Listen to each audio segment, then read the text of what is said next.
আসসালামু আলাইকুম সুপ্রিয় শিক্ষার্থী বন্ধুরা এবং সাহিত্যপ্রেমী শ্রোতা, আপনারা শুনছেন বঙ্কিমচন্দ্র চট্টোপাধ্যায়ের কালজয়ী প্রবন্ধ বাংলার নব্য লেখকদিগের প্রতিনিবেদন।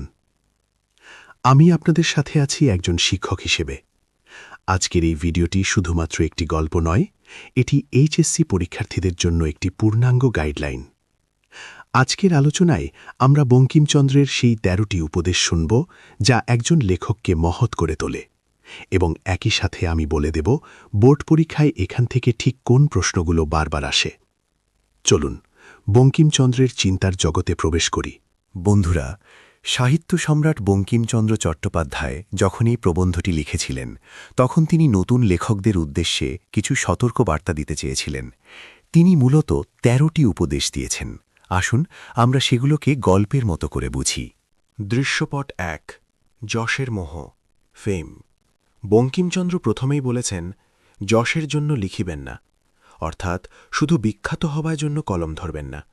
মজার ব্যাপার হল, তিনি বলেছেন, যদি আপনি বিখ্যাত হবার জন্য লেখেন তবে যশও জুটবে না, ভালো লেখাও হবে না।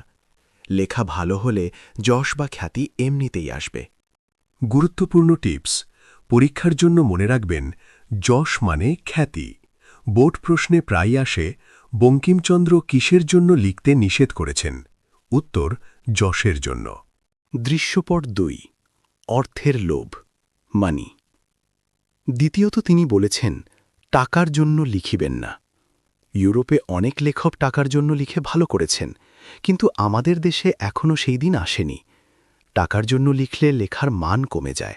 লেখকরা তখন লগবগড়া বা বাজে লেখকের কাতারে পড়ে যান। গুরুত্বপূর্ণ অনুধাবন প্রশ্ন: টাকার জন্য লিখলে অনিষ্ট বা ক্ষতি হয় কেন? দৃশ্যপট ৩, পরোপকার ও সত্য, পারপাস। এরপর বঙ্কিমচন্দ্র বললেন লেখার আসল উদ্দেশ্য নিয়ে। যদি মনে করেন আপনার লেখার মাধ্যমে দেশের বা মানুষের মঙ্গল হবে অথবা সৌন্দর্য সৃষ্টি হবে, তবেই লিখুন। মিথ্যা ধর্ম বা অসত্য কথা প্রচার করার জন্য লিখবেন না। সত্য ও ধর্মই সাহিত্যের মূল উদ্দেশ্য। দৃশ্যপট ৪, সমালোচনার ভয় ও ধৈর্য, পেশেন্স। একজন নতুন লেখক হিসেবে আমাদের সবারই একটা তাড়াহুড়ো থাকে, তাই না?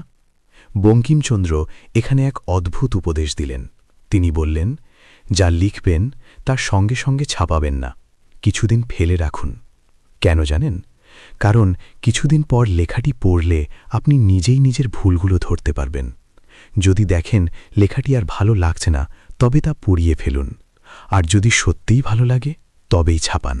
এবার আসি লেখার স্টাইল বা ধরন নিয়ে।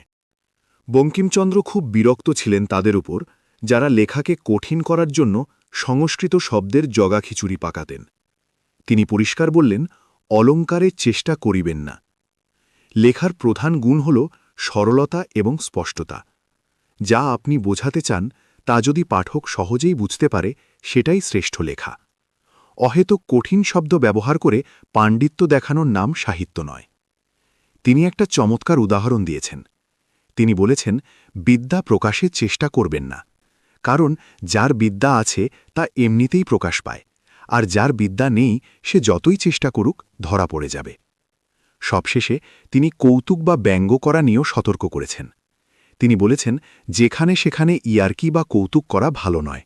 সত্য এবং ধর্মের কথা বলার সময় গাম্ভীর্য বজায় রাখতে হয়। এইচএসসি বোর্ড প্রশ্ন ও সাজেশন, দি এক্সপার্ট অ্যানালিসিস। প্রিয় পরীক্ষার্থী বন্ধুরা, এবার আমি অভিজ্ঞতার আলোকে বলছি, এইচএসসির জন্য এই প্রবন্ধ থেকে কোন বিষয়গুলো হট টপিক। জ্ঞানমূলক, নলেজ বেসড, যা মুখস্থ রাখতেই হবে। ১. বঙ্কিমচন্দ্র কাদেরকে যশব প্রার্থী হতে নিষেধ করেছেন? ২. প্রবন্ধটি কোন পত্রিকা থেকে নেওয়া হয়েছে? উত্তর, প্রচার পত্রিকা, 1885 সাল। ৩. অলঙ্কার শব্দের অর্থ কী? উত্তর, ভূষণ বা সাজসজ্জা, এখানে ভাষার সৌন্দর্য। অনুধাবনমূলক, যা বুঝতে হবে। ১. যাহার যে বিষয়ে অধিকার নাই, তাহার সে বিষয়ে হস্তক্ষেপ করা অকর্তব্য। কেন বলা হয়েছে? ব্যাখ্যা: যার যে বিষয়ে জ্ঞান নেই, সে বিষয়ে লিখলে সমাজের ক্ষতি হয় এবং লেখক নিজেও হাস্যকর হন। 2 এখনকার অনেক লেখকেরই উদ্দেশ্য টাকা, কথাটি বুঝিয়ে লেখো। প্রয়োগ ও উচ্চতর দক্ষতা, সৃজনশীল। পরীক্ষায় এমন একটি উদ্দীপক বা সিনারিও আসতে পারে যেখানে দেখা যাবে একজন ইউটিউবার বা ব্লগার ভাইরাল হবার জন্য বা দ্রুত টাকা আয়ের জন্য মিথ্যা তথ্য দিয়ে কন্টেন্ট বানাচ্ছে। প্রশ্ন হবে, উদ্দীপকের ইউটিউবার এবং বঙ্কিমচন্দ্রের উপদেশের মধ্যে বৈসাদৃশ্য বা অমিল কোথায়? বিশ্লেষণ। আপনাকে লিখতে হবে, বঙ্কিমচন্দ্র যশ ও টাকার জন্য লিখতে নিষেধ করেছেন এবং সত্য ও ধর্মের জয়গান গাইতে বলেছেন। উদ্দীপকের ব্যক্তি তার উল্টোটা করছেন। শিক্ষার্থী বন্ধুরা, বঙ্কিমচন্দ্র চট্টোপাধ্যায়ের এই উপদেশগুলো শুধু পরীক্ষার খাতার জন্য নয়, এগুলো আমাদের জীবনের জন্যেও। আপনি ভবিষ্যতে ডাক্তার, ইঞ্জিনিয়ার বা কন্টেন্ট ক্রিয়েটর যাই হন না কেন, কাজের উদ্দেশ্য হতে হবে মানুষের মঙ্গল এবং সত্য প্রকাশ। আশা করি আজকের এই ভিডিওটি শোনার পর বাংলার ৯০ লেখকদিগের প্রতি নিবেদন নিয়ে তোমাদের আর কোনো ভয় থাকবে না। পরবর্তী ভিডিওতে আমরা অপরিচিতা গল্প নিয়ে এমনই অপারেশন চালাব। ভালো লাগলে লাইক দিয়ে সাথেই থাকুন। দেখা হবে বিজয়। আল্লাহ হাফেজ।